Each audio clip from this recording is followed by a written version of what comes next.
সাতকুচি এটা থানত ৰাতি কালি চোৰে উপদ্ৰৱ কৰে। চোৰে ইতিমধ্যে তলা ভাঙি ভিতৰৰ যি গুৰু আসন আছে গুৰু আসনত তেওঁলোকে গুণমালা আছিলে আৰু আমাৰ মাধৱদেৱ শংকৰদেৱ গুৰুজনাৰ কিছুমান পুথি আছিলে, সেই পুথিবিলাক তেওঁলোকে লৈ যায়। লগতে দুখন শৰাইত আমাৰ শৰাইত যি মাননি দিয়া হয় সেই শৰাইত ভাঙি দিয়ে, দুইখন শৰাই ভাঙে। তাৰ ভিতৰত থকা যিখিনি টকা পইচা আছিলে আমাৰ সেইটো হিচাপত নাই কিমান টকা আছিলে, কাৰণ মাননিখিনি আমি দুমাহৰ মূৰত আমি খোলোঁ। গতিকে সেই দুইটাই তলা ভাঙিছে, ভাঙি তেওঁলোকে তাৰ পৰা গোটেইখিনি টকা পইচা লৈ গৈছে।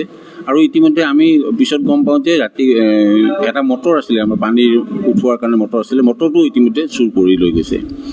এইটো অকল দুষ্কৃতিকাৰীৰ কাৰণে এনেকুৱা হ'ব পাৰে যে তেওঁলোকে যিটো উপদ্ৰৱ চলালে এইটো সদ্যহতে আমি দেখা মতে মঠ মন্দিৰ এনেকুৱাবিলাকতে বেছি এনেকুৱা ধৰণৰ এটা দুৰ্বৃত্তই উপদ্ৰৱ চলাই আহিছে। গতিকে মই ভাবোঁ যে প্ৰশাসনে ইতিমধ্যে আহিছে, প্ৰশাসনে ৰাতিপুৱাও এবাৰ আহিছিলে আৰু এতিয়াও প্ৰশাসনৰ মানুহ আছে, পুলিচ প্ৰশাসনৰ পৰা আহিছে, তেওঁলোকে তদন্ত কৰিব বিচাৰিছে। গোটেই বস্তুটো খুব ভালকৈ তেওঁলোকে গুৰুত্ব সহকাৰে লৈছে আৰু মই ভাবোঁ যে অতি সোনকালে দোষী কৰায়ত্ব কৰক আৰু যাতে পুনৰবাৰ মঠ বা মন্দিৰ বা এনেকুৱা যিবিলাক সত্ৰ থান আছে এই থানবিলাকত যাতে এনেকুৱা ধৰণৰ উপদ্ৰৱ নহয় তাৰ কাৰণে এটা চোকা দৃষ্টি ৰাখিবৰ কাৰণে মই পুলিচ প্ৰশাসনকো অনুৰোধ জনাম আৰু আমাৰ ডিষ্ট্ৰিক্ট প্ৰশাসনকো আমি এই বিষয়ে অৱগত কৰিম আৰু যাতে আমাৰ ইয়াতে কমপক্ষে এটা আৰক্ষীৰ যাতে এটা পহৰা বা আৰক্ষীৰ যিটো ৰাতি পহৰা দিয়ে এইটো কাৰণে আমি বিচাৰিছোঁ তেনেকুৱা।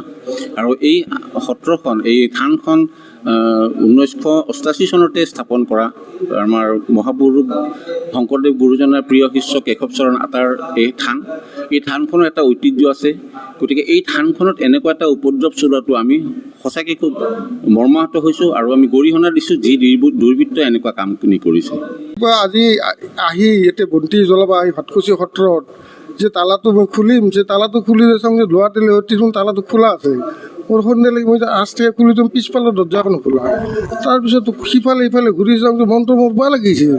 তাৰপিছত গুৰু আসন গাড়ী চাওঁ যে গুৰু আসনৰ কাপোৰখন কিবা অদল বদল। তাৰপিছত থাপন এখন যে চাওঁ থাপনৰ যিখিনি বস্তু থাকে মূল সত্ৰৰ যিখিনি থাকিব লাগে সেইখিনি বস্তু নাপাতে মই বাহিৰে ওলে মই মানুহ তাক চাই মতো মই খবৰ দিছোঁ কমিটিটো দি আহি যে ভালকৈ চাওঁ যে আৰু শৰাইখনৰ পইচা নাই, শৰাই দুখন খুলিছে। মই ইমানখিনি চা নাছিলোঁ, ভয় লাগি গৈছে। তাৰপিছত যাওঁ যে মটৰটো নাই, গোটেইখিনি বস্তু যাই প্ৰশাসনক মই কে ছাৰৰ তাতে জানে তো গোটেই কে ছাৰে আহি মতো প্ৰশাসনৰ লগত যোগাযোগ কৰি গোটেইখিনি লেখা পঢ়া কৰাৰ পাছত এইখিনিয়ে মই আৰু আপোনালোকক ক'লোঁ মোৰ মনটো আজি দিনটো বেয়া। গুৰুআসনৰ পৰা যিখিনি আমাৰ মূল বস্তু থাকে অসমীয়া পুথি বা কীৰ্তন ঘোষা নাম ঘোষা গোটেইখিনি যিখিনি থাকে সেইখিনি বস্তু তাৰ পৰা নাই। মই সন্ধিয়া লাগি মই বন্তি জ্বলাব নোৱাৰা হৈছোঁ, সেইখিনি বস্তু যদি নাই যে মই বন্তি জ্বলাই কি হ'ব।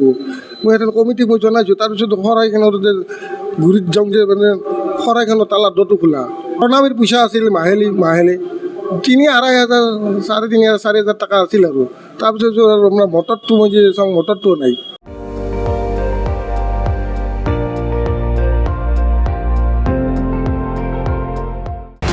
আপুনি চাই আছে ND24, সৰ্বশ্ৰেষ্ঠ নহয় সৰ্বোত্তমৰ দৌৰ।